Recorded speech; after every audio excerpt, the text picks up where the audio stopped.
Bonjour, bienvenue dans cette nouvelle vidéo de présentation du système Avolite Titan.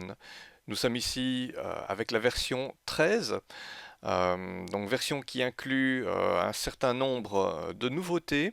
Il y a deux nouveautés phares que l'on peut citer ici.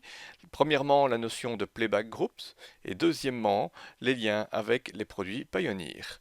Euh, Cet élément sera abordé ultérieurement lorsque j'aurai l'occasion de pouvoir vous présenter tout ceci avec un setup Pioneer DJ. Donc aujourd'hui, on va se concentrer essentiellement sur la notion de playback group qui devrait être relativement intéressant pour ceux qui utilisent fréquemment la fenêtre euh, des playbacks qui vient bien en complément des faders que vous avez donc sur les consoles. Alors, pour commencer, on va bien comprendre un petit peu le principe de la notion de playback group. Alors, le playback group, c'est quoi? Le playback group, ça vous permet ici de faire en sorte que dans la mesure où, lorsque je vais activer un playback sous forme de bouton ici, je vais donc le rendre actif. Lorsque j'appuie sur un deuxième bouton de playback, le premier reste actif, le second, lui, il vient en surcouche au-dessus du précédent. Lorsque je vais désactiver ce deuxième playback, le premier, lui, est toujours actif. Alors, dans certains cas de figure, c'est une donnée intéressante. Dans d'autres cas de figure, on aimerait que ce bouton de playback soit automatiquement désactivé lorsque l'on va enclencher le premier. Alors, pour ce faire, eh bien, on va utiliser cette nouvelle fonction intégrée donc dans Titan. C'est la notion donc de playback group. Donc pour pouvoir aller récupérer cette fenêtre, donc je vais faire le chemin avec vous. On va dans Open Workspace Window. On va appuyer sur Next jusqu'au moment où on parvient donc dans la liste avec Playback Groups. Une fois que vous avez créé donc votre fenêtre Playback Groups, qu'elle est intégrée dans votre interface, vous allez pouvoir ajouter un nouveau playback. Alors moi, bien évidemment, j'ai créé cette notion de playback pour que je puisse le mettre en œuvre. Euh, je vous montrerai éventuellement euh, dans une prochaine vidéo comment ça fonctionne avec cette notion de playback. Comment on va pouvoir créer ces playbacks et en savoir un petit peu plus à ce niveau. Alors, pour créer donc un playback group, comment ça fonctionne? Je vais commencer par créer un groupe de playback. Par défaut, si c'est la première fois que vous créez le playback group, il s'appellera playback group 1. Moi ici c'est le deuxième que je crée. Alors, ce groupe, bien évidemment, vous pouvez le renommer sans aucun problème avec la fonction setLegend. Ici, je vais conserver son nom, ça ne me dérange pas à ce stade. Je vais sélectionner ce playback group. Je vais appuyer sur le petit crayon que vous avez ici en bas à droite de cette fenêtre. Et je vais maintenant ajouter des playbacks dans la liste du playback group. Je vais donc par exemple sélectionner celui-ci, celui-ci, celui-ci et celui-ci. On voit que simultanément, chaque fois que j'ai cliqué sur un des playbacks, il est venu s'ajouter dans cette liste et je constate, outre cet ajout, qu'il y a une petite étoile qui est apparue systématiquement en haut à droite de chaque bouton. Je remarque que sur le playback qui n'a pas été sélectionné, il n'y a pas cette petite étoile. Ce playback n'apparaît pas dans la liste. Lorsque vous avez réalisé cette manipulation, lorsque vous voulez quitter l'édition de ce playback group, vous pouvez cliquer sur Exit. On va donc maintenant voir comment cela fonctionne. Donc je vais réduire ceci. Alors, Au niveau des playback group, comment ça fonctionne? Ben, vous allez voir, c'est très simple. Je vais activer le premier playback group. Il se met donc en activité dans mon visualiseur. Lorsque je vais choisir un deuxième playback du groupe, le premier sera automatiquement tué. Donc on est ici en mode exclusif, c'est-à-dire un seul playback peut être actif dans son groupe.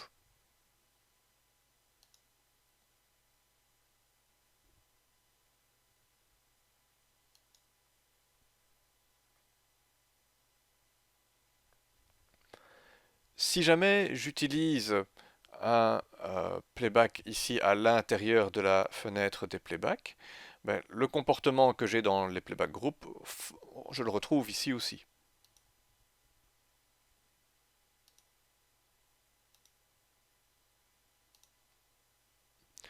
Par contre, le playback zoom shake numéro 6 qui est ici, lorsque je vais l'activer, ben là il conserve, je veux dire, l'ancien fonctionnement, c'est-à-dire qu'il vient en surcouche, il vient en supplément de l'effet qui est déjà actif. Je peux appuyer dessus pour le terminer. Et donc celui-ci est par défaut actif. Lorsque je veux terminer ce playback, je vais simplement appuyer dessus pour le désactiver. Donc on va reprendre la manœuvre avec un système de couleurs par exemple. Je vais ajouter un playback group. Je viens sélectionner ce playback. Je viens cliquer sur éditer et je vais ajouter mes éléments. J'appuie sur la console, j'appuie sur le bouton Exit pour quitter l'édition. Je peux répéter l'opération. J'ajoute un nouveau playback group. On va prendre, donc, sélectionner le playback group, appuyer sur éditer, sélectionner les éléments à inclure dans le playback group et maintenant venir appuyer sur le bouton Exit. Bien entendu, vous pouvez utiliser donc le bouton Set Legend pour renommer les éléments.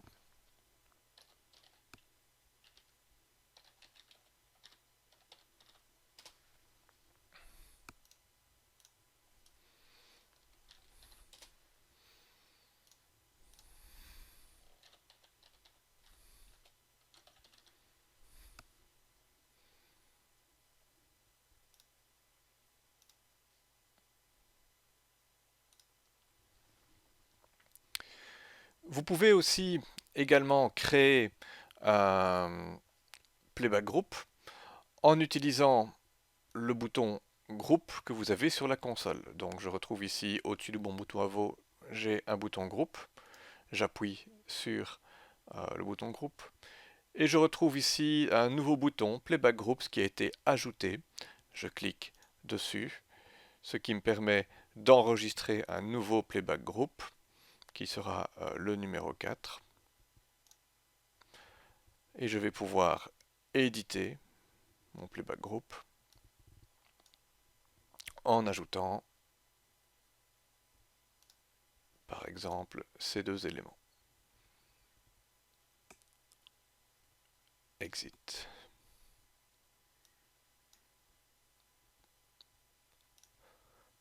Si je veux modifier un élément de mon playback group, par exemple, je vais sélectionner mon playback group zoom, lorsque je vais retourner en mode édition, si je veux malgré tout ajouter cet élément en supplément, eh bien je vais simplement cliquer dessus pour l'ajouter à mon playback group.